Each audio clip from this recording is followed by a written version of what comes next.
dijiste también del Jugándola. Nuevos desafíos. Que no a Flamengo, bastante maravilloso. 2018 sí fue una experiencia O idioma pode até parecer um pouco com o nosso. al cual para mí ya es pasado, pero sí. Hace muito mais tempo. Un nuevo arquero extranjero en el club, la verdad. Mas sempre que os estrangeiros sul-americanos falam, Hay muchas cosas. a gente coloca aqui no Globo Esporte aquela dublagem. Para mí es un... Para mim é um enorme prazer estar vestindo essas cores. estos colores. É para facilitar o entendimento. Porque para quem não arranha pelo menos um portunhol, às vezes é difícil de entender e de se fazer entender. A comunicação muitas vezes tem que ser repetida, né, por não interpretarem bem. Sábado, na conquista da Taça Guanabara, o Flamengo começou o jogo contra o Madureira com 6 estrangeiros em campo, mais da metade do time. Foi a primeira vez que o técnico Tite escalou um time titular do Flamengo com mais estrangeiros do que brasileiros. No dia a dia dos treinos, ele diz que a comunicação com o grupo não é um problema. Só quando esses jogadores começam a falar rápido demais que o técnico pede para eles desacelerarem um pouquinho. Eu digo, vocês parem de sacanagem ficar falando rápido, que é código de vocês para ninguém entender, né? A verdade é que até agora, ao que parece, Tite, os estrangeiros e todo o elenco têm se entendido bem. Porque se falar mais devagar a gente consegue. Deixa eu contar uma coisa pro senhor. Michael, que pertence ao Shakhtar, que tá no Corinthians, volante, Flamengo, correndo para fechar também, 35 por 32 milhões de reais, tá aí na tela, torcedor flamenguista que não conhece, quer dizer, vai lembrar dele, né? Tá aí mais um volante, aí teremos Pulgar, Igor Jesus, Gerson de la Cruz, vai falando. Tá esquecendo de um. Alan. Esse aí. Alan, o Alan tá ok? Não. Mas falam clinicamente. Não tá bem, é justamente isso. É isso, acho que ele ainda tá se recuperando da lesão que ele teve. Da lesão. 26 anos, eu lembro desse moleque jogando muita bola com a camisa do Corinthians, Bigode. Bom jogador. Bigode Fernandão. Fica muito tempo. Não, vai lá. Não, Tira para aí. Tava vendo... Foi isso que eu falei, né? O Flamengo tá se mexendo, né? Fazendo alguns movimentos no mercado, tá pensando em um volante também português, até por causa da janela. Volante português? É, o William Carvalho. O William Joga Carvalho. onde? Bet. Joga no Bet. Mas joga essa bola toda para chegar no Malvadão 1? Já jogou 2 Copas, foi campeão da Eurocopa, é um cara já mais experiente. Quantos anos ele deve ter mais ou menos? 35, se eu não me engano. 34, 35, algo assim. Olha lá. Já é mais experiente. Canetinha e gol. Canetinha e gol. Aí, ó, tá na tela pra você que tá em casa. Esse é o William Carvalho? Isso. Inclusive ele fez um gol nesse final de semana contra o Atlético de Madrid, um belíssimo gol. Mas tá jogando em alto nível ainda? Porque tem Não. 35 anos. Ano passado ele foi titular do Bet, assim, titular durante toda a temporada. Dele. Esse foi o gol. Lembrei dele na Copa. Esse foi o gol que ele fez. Eram 2 torres gêmeas na frente da defesa de Portugal. Ele Danilo que... e... Isso. Ele que, assim, como nós, faz parte, né, de uma colônia, ele é angolano, naturalizado português, assim como nós brasileiros. Eu sou quase naturalizado português, já dei entrada lá, mas o negócio é caro. É difícil. E demora um bocado também. Eu também tenho a minha... E dá um negócio de euro lá, eu falei, deixa isso aí, não vou pra Portugal agora mesmo? Deixa pra lá. Deixa lá quietinho. Para Bebel, de paga aí, Bebel. Costa esse bolso aí, Para eu, de hein? chorar. Mas é engraçado um fator, porque assim, muita gente não se atenta a isso. Você falou aqui do Léo Ortiz, mas vai chegar um cara que o Flamengo vai pagar uma fortuna para ser reserva. O William Carvalho, por exemplo, é um cara que vai custar pouco, cerca de 3 milhões de euros, caso o Flamengo faça uma proposta. Mas e o Alan? O Alan custou 8 milhões de euros. Mesmo preço do Léo Ortiz, quase. Até agora o Alan, no meu ponto de vista, não entregou. Coisas do São Paulo, herança do São Paulo. E aí vai trazer mais um volante? Mais 2? Tem o William, tem o Maicon e o Igor Jesus, que tá pedindo passagem. O garoto vai perder então, espaço. Fernando, é isso que eu queria falar, cara. Porque quando tem um time inflacionado, tende a preterir um pouquinho a base, faz parte do processo. Mas o Igor Jesus já estava na fila. E agora ele teve a oportunidade. E assim, pelo menos do que o pouquíssimo que eu entendo de bola, eu gostei e acho que o torcedor também. O moleque vai pro final da fila, Nando. Se vier essa galera toda. Às vezes não, Gil. Às vezes não. A gente tá achando, o Flamengo tem... Mas é a tendência, tem né? Quando interesse. você traz... A tendência é você deixar o moleque esperando um pouquinho mais. Mas eu gosto que as coisas aconteçam. Eu já vi isso acontecer várias vezes. Você tem um jogador da base de boa projeção. João Gomes, aí pô. você vem, contrata os caras pra jogar, e os caras chegam e não jogam. Aconteceu comigo. Entendeu? Quem o Flamengo trouxe na tua época? O Gilmar. Lembra do Gilmar? O Gil Jorge, que foi campeão mundial pelo São Paulo. Jogou no Botafogo? Jogou no Botafogo. Claro, pô. Varão. Trouxe o Gil, trouxe o Léo alguma coisa. um grisalho, gente boa também. Léo. Lembra do Léo Gente pra jogar? boa demais. E acabou que eu continuei jogando. Eu era jovem, tinha 20, 21 anos. Era você quem, né, naquele ano? Aquele ano eu e Juan. Você e Juan, né? Eu e Juan. Pô, tava mal acompanhado. O Fernandão fazia M, o Juan consertava. O Fernandão fazia M, o Juan consertava. Alguém tem que fazer o negócio certo, né, cara? Pô, mas às vezes não se concretiza esse tipo de coisa. Vamos esperar pra ver. O moleque tá fazendo dele. E a gente tem que observar que tem a Copa América, né? A Copa América, o Flamengo vai perder o meio-campo inteiro. Pulgar, De La Cruz e Arrascaeta. Vamos contar todo mundo que o Flamengo vai perder na Copa América. Vambora. Vai, começa aí. Vamos começar pelo meio? Não, do gol, pra lá. Tá. O Rossi não vai. Esquece o Rossi. Varela... Vai, certeza. Vai. Inclusive foi convocado agora. O quarteto. Vinha na esquerda. Vai ser convocado. Arrascaeta. Ayrton foi convocado também. Ayrton foi convocado. Para a seleção brasileira. Isso. Então já temos 5. 0 laterais pra jogar. Total de 0 laterais. Só vai ter o Wesley na direita e na esquerda não tem outro. Isso. Rapaz, vai, continua. Temos 4. Na esquerda, aí pode ser o Carbone, que é da base, que é zagueiro, mas que na pré-temporada jogou de lateral esquerdo. Totalmente improvisado. Totalmente. E o Carbone jogou ontem pela estreia do Flamengo na Libertadores Sub-20 como zagueiro. Não jogou como lateral. Pelo menos no primeiro tempo, que foi o que eu vi. Varela, Vinha, Ayrton Lucas. De La Cruz, Arrascaeta, Pulgar. E aí lá na frente não sei. Gerson, dependendo de como estiver. Não acredito que vá. Não acredito que vá. Talvez um Pedro. Pedro. Pode ser. O Pedro se continuar nessa batida. Então são 7 do São Flamengo. 7 jogadores. Lateral direita, para lateral direita você tem o Wesley, beleza. Lateral esquerda tem que improvisar o garoto, Carbone. Aí no meio campo a gente entra num outro debate, que para mim já tem bastante atleta disponível. Quer dizer, se estiverem bem fisicamente. Igor Jesus, Alan, Gerson. Só aí você tem três jogadores para talvez 2 posições.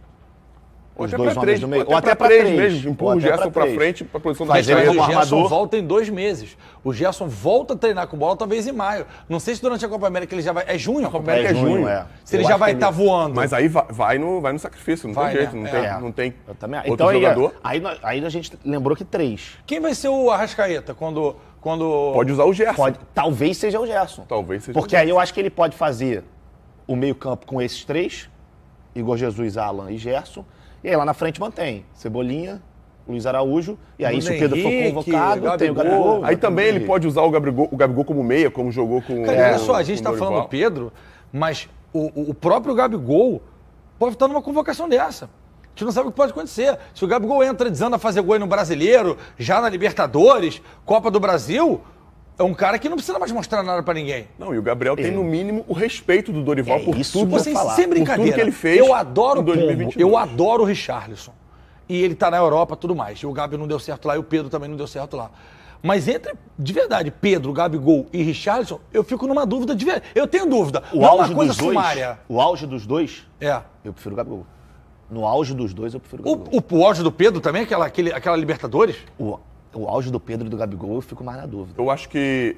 Eu não discordo de vocês, mas o... Tô falando que tem dúvida. Não é uma coisa assim, o Richarlison tá lá, Pedro, Gabi... Mas o Richarlison, ele tem valências que o Pedro tem e que o Gabriel tem. Entende? Ele consegue fazer um pouco do que os dois fazem. O que seria isso, Fernando? Ele consegue jogar centralizado entre os zagueiros. Isso. Tem boa velocidade.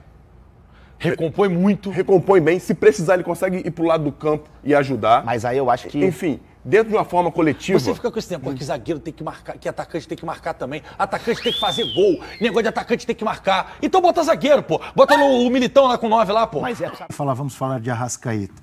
O Arrascaeta seria o pontapé inicial para o assunto que vamos abordar.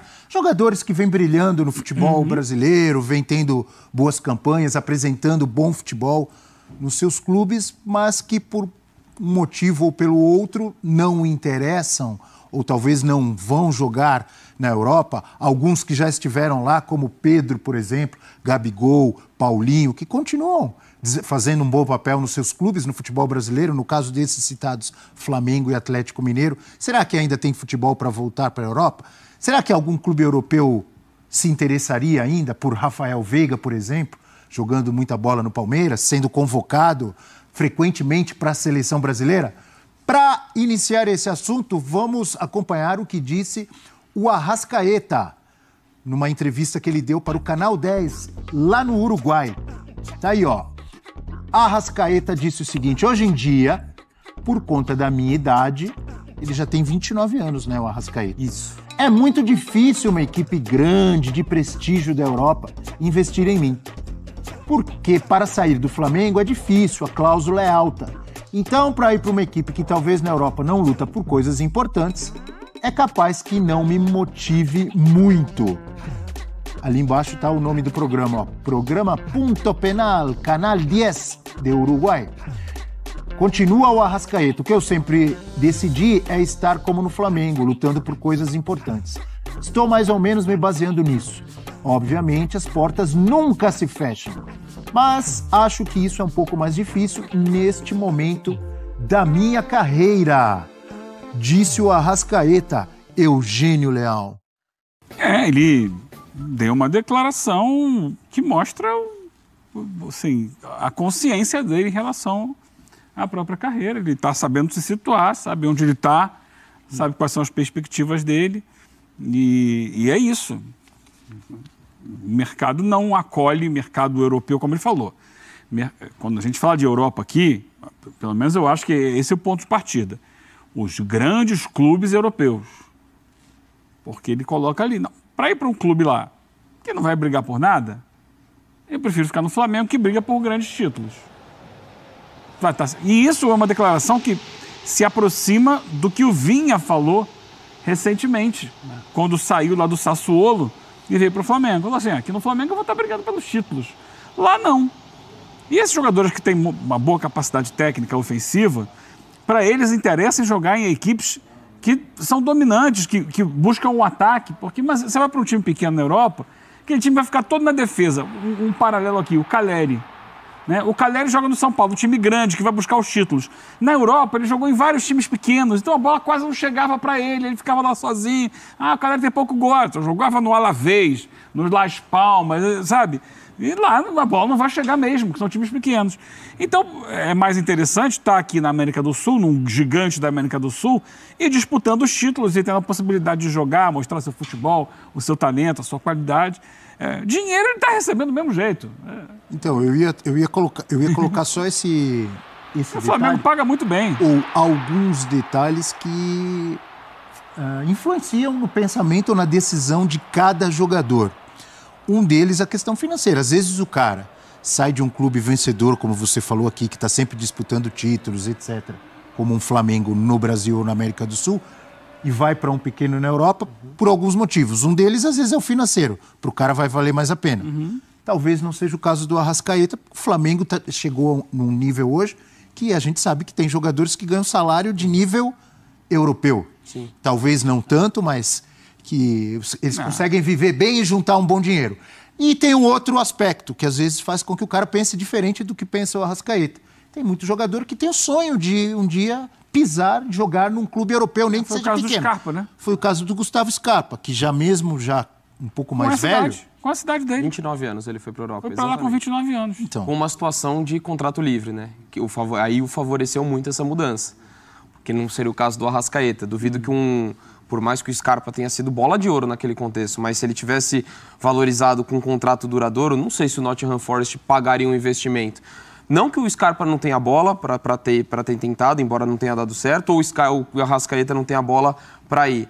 Mas acho que a condição financeira, a condição que se desenvolve é muito determinante. E no caso do Arrascaeta, a gente olha um cara hoje está no nível altíssimo, mas assim, por mais que ele jogue muito bem no Brasil há muito tempo, a melhor versão dele é a mais recente, que já era um cara com uma idade mais avançada para o futebol europeu. Talvez se ele tivesse estourado o que ele tem jogando nos últimos 2, 3 anos... 9 anos atrás, com 20 anos. Exato, quando ele vem para o Brasil, talvez ele nunca... Ele estava jogando muito. Mas assim, não nesse nível atual, acho. Talvez a vitrine não fosse aquela altura muito boa. Sim. Mas o Arrascaeta, junto com outros jogadores, mas ele era o craque do time, levou o Defensor à semifinal da Libertadores de 2014. Não é pouco, não. 10 anos atrás. 10 anos atrás. Ele estava começando. Ele estava com 19 anos. É a primeira temporada dele. E ali ele mostrou muita qualidade. Na época até teve uma notícia de que ele iria jogar... Olha aí, estamos vendo inclusive imagens dessa época. ele jogou muito nessa Libertadores, eu acompanhei de perto, fiz vários jogos. Foi eliminado por quem nas semifinais? Na semifinal, acho que, vamos lá, 2014, o Nacional do Paraguai. A retranca, Nacional do Paraguai e São Lourenço. Bolívar foi goleado pelo São Lourenço. Foi o Nacional do Paraguai, que foi uma retranca danada. Passava sempre no 0-0 o Nacional do Paraguai e acabou perdendo no final. Você ia falar, acho que eu te interrompi. Houve interesse de clubes europeus na época? Na época se falou especulações? que ele estaria já acertado com a Turquia. Ia jogar em algum clube da Turquia, mas aí o Cruzeiro entrou e o Cruzeiro ficou com ele. O contratou na época. E ele sempre jogou bem. Essa é a dúvida que aparece, né? Mas hoje tudo bem, mas por que não 9, 10 anos atrás nenhum clube europeu? Ou por que o Arrascaeta não foi para a Europa? Eu estava na transmissão desse jogo aí. Turquia ele pode ir agora, se quiser. É que ele não vai querer, né? Essa é a grande questão. Ele sempre foi um jogador muito habilidoso, mas pouco físico. Eu acho que isso não chamou a atenção da Europa. E no Cruzeiro mesmo ele teve bons momentos, mas sempre se falava o quê dele? É um jogador que até se falava, era o que acende e apaga. Lampejos. Lampejos, Tem uma grande jogada e depois ele fica meio esquecido, meio paradão no jogo e tal. E ele contra o Cruzeiro, é isso? Ele pelo defensor. E até um exemplo disso, né, Eugênio? Acho que cabe dentro do que você está falando. Ele nunca se estabeleceu como um titular absoluto da seleção uruguaia. Então, assim, até não vai que seria o mais próximo de um futebol europeu, por mais qualidade que ele tenha. Uma vitrine a menos. Mas também isso também não potencializou uma eventual ida para um grande jogo. E aí deu um pouco de azar, porque ele pegou, né, durante a maior parte da carreira, uma seleção uruguaia com o Maestro Tabares, o Washington Tabares, que tinha como foco a dupla de ataque Suárez e Cavani. Sim. E muita marcação no meio-campo. Sim, para você jogar esses dois jogarem. Exatamente. E aí você não podia ter no meio-campo um jogador... Até seria ótimo, né, ter um jogador talentoso no meio-campo para servir esses dois. Mas a opção era 4 volantes para a gente marcar e deixar os dois jogarem. Então ele teve dificuldade de encontrar espaço. Então, acho Teve sucesso com essa fórmula, né? E ele no Flamengo... Quase chegou a uma final de Copa em 2010. Ele brilha mais quando vai para o Flamengo porque encaixa num timaço do Flamengo. Então, todo mundo aparece. O Flamengo monta em 2019 um time com... todo mundo conhece, né? Ele, Everton Ribeiro, Gabigol, Bruno Henrique e tal. Aí, o time voa e todo mundo vai muito bem. E ele tem a capacidade de mostrar a qualidade que possui. É um jogador ultra talentoso, joga demais. Tinha sido campeão da Libertadores Sub-20, em 2013, com o Defensor. Ele já frequentava, eu confesso que eu não me lembro, não sei disso, talvez vocês saibam. Ele, desde novinho, frequentava seleções? Sim, Uruguai, seleções de base? Sim, sempre, né? Ele sempre foi destaque, por onde passou. Sempre foi destaque técnico. Mas eu acho que técnico, não físico.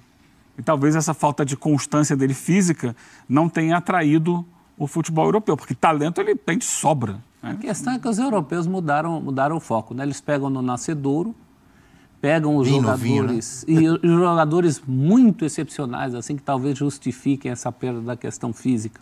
Você pega aí Endrick, que embora o Endrick seja forte, mas para justificar isso precisa ser um cara assim muito fora. Vinícius Júnior, Endrick, Rodrigo. Você vê todos já no nascedouro. Acho que o Arrasca perdeu o bonde, se é que ele queria pegar esse bonde também. A gente estava aqui falando por ele. Mas o bonde dele seria ali, aos 19. Ali, quando apareceu. Se não foi ali, aí o mercado... Lá porque o mercado era um pouquinho diferente. Essa questão dos jogadores cada vez mais jovens, ela é mais recente. Final da década passada para... Para nós, né? Porque para o Uruguai já é antigo. Então, para aproximar mais do Arrascaeta, podemos pensar em uruguaios, vários que atuam ou atuaram no futebol europeu nos últimos anos ou que continuam atuando: Bittencourt, Valverde, tecnicamente Garvin Nunes, né? Luiz Soares, Cavani, o próprio Matias Vinha, todos eles foram muito cedo. É que agora eles buscam até, tanto que a gente está vendo modelos de contratação de jogador, e está virando realidade no Brasil, antes de completar os 18 anos. Mas mesmo antes, quando o Eugênio fala que não era tão cedo, mas assim, que jogador que foi para a Europa com menos de 25 anos, 23 anos? Já era raro. Agora está ainda cada vez mais novo.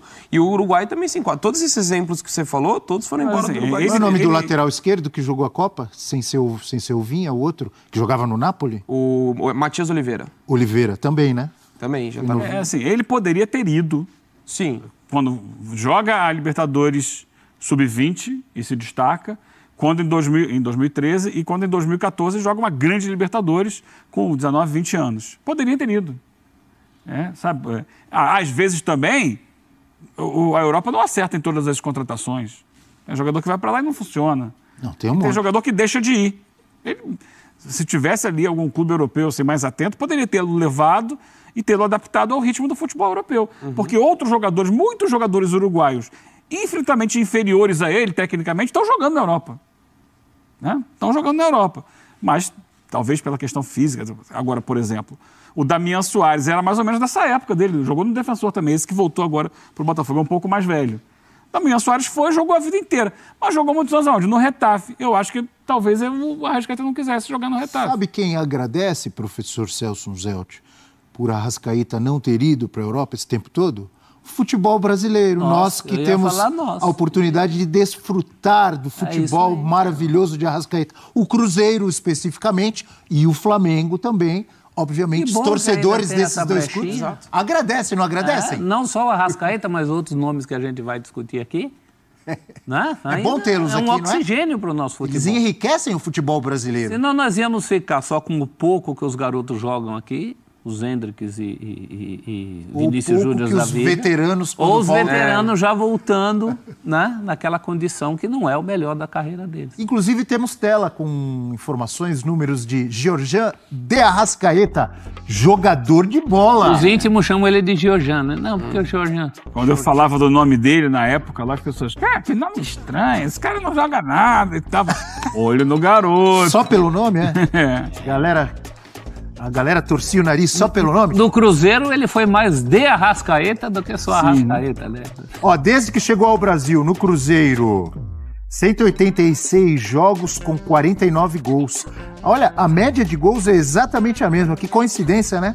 No Flamengo, 256 jogos, 66 gols, a média 0,26. É a atuada dele. A média de minutos por jogo também ela é muito semelhante, não é tão distante, 70,1 para 72,5. Assistências. Aí a média de assistências no Flamengo é bem maior, porque no Cruzeiro a média é de 0,20 por jogo, no Flamengo sobe para 0,32. E minutos para participar em gol ele precisou de menos, ou em média precisa de menos no Flamengo do que no Cruzeiro, professor. Como você interpreta ou analisa esses números? O entorno ajudou muito, né? É inegável que no Flamengo ele tem uma companhia mais luxuosa e alcançou esse nível que está levando essa discussão aqui. Ele está discutindo porque ele realmente no Brasil é um dos jogadores que suscitam esse tipo de discussão. A gente tem outros aí, mas eu acho que ele puxa essa fila.